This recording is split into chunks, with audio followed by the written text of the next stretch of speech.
Australian cricket legend Shane Warne's sudden death in Thailand has rocked the sporting world. It's prompted an outpouring of emotion on social media and beyond, and tributes. But I was drawn to some of his comments that he has made recently regarding priorities in his life and the role of his family. Let's check it out.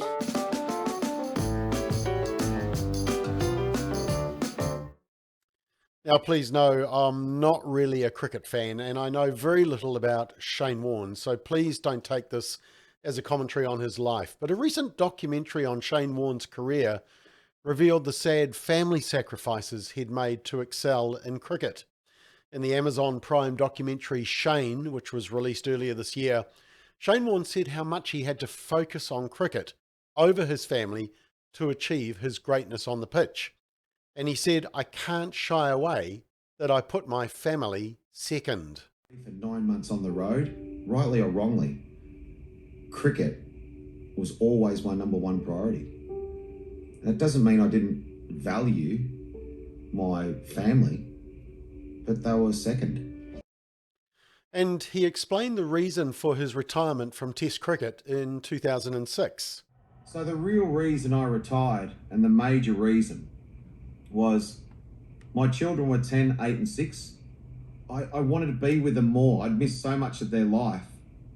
I wanted to cut the lunches. I wanted to walk them to school. I wanted to watch them play sport. I just wanted to be more involved rather than part-time. I wanted to be full-time.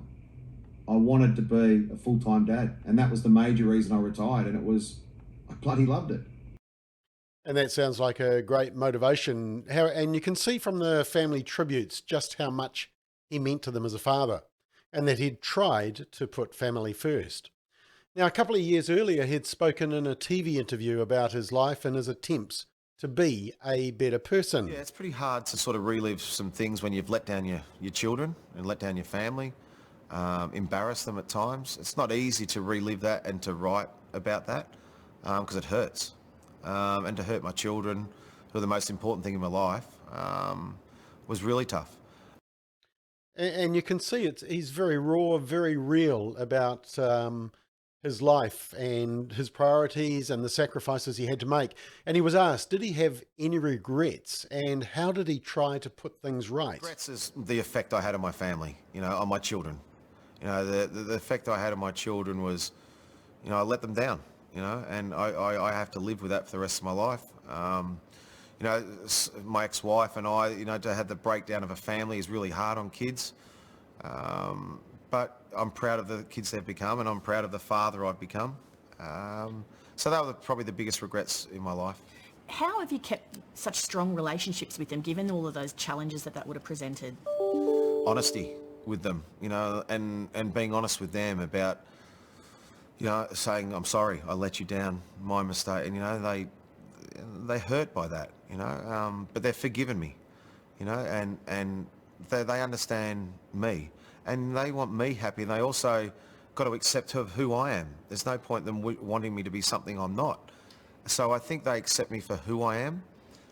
Yes, I embarrass them, and I think part of that's my job as a father, to embarrass them. Maybe not the way they, embarrass them in different ways, like wearing bad shorts to the netball or something like that. But, as I said, I'm disappointed with that, but our relationship is great, and I'm so happy for that. You go through.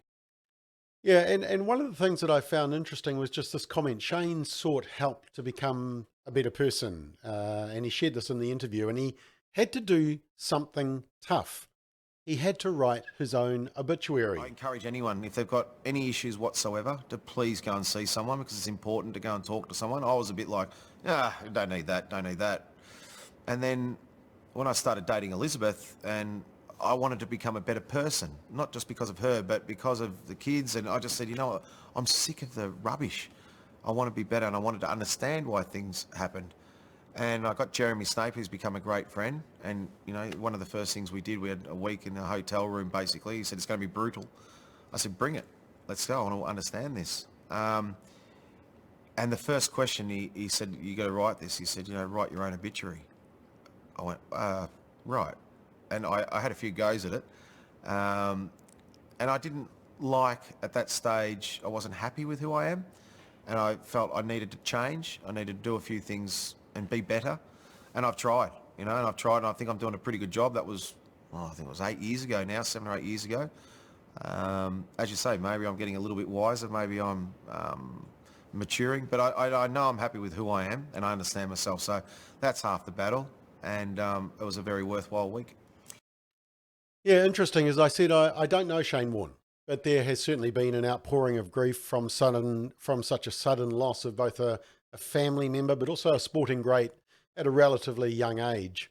But I share this simply to encourage you and me to do a similar exercise to what Shane had to do. Write your obituary. What do you want your legacy to be? How do you want to be remembered when your time comes?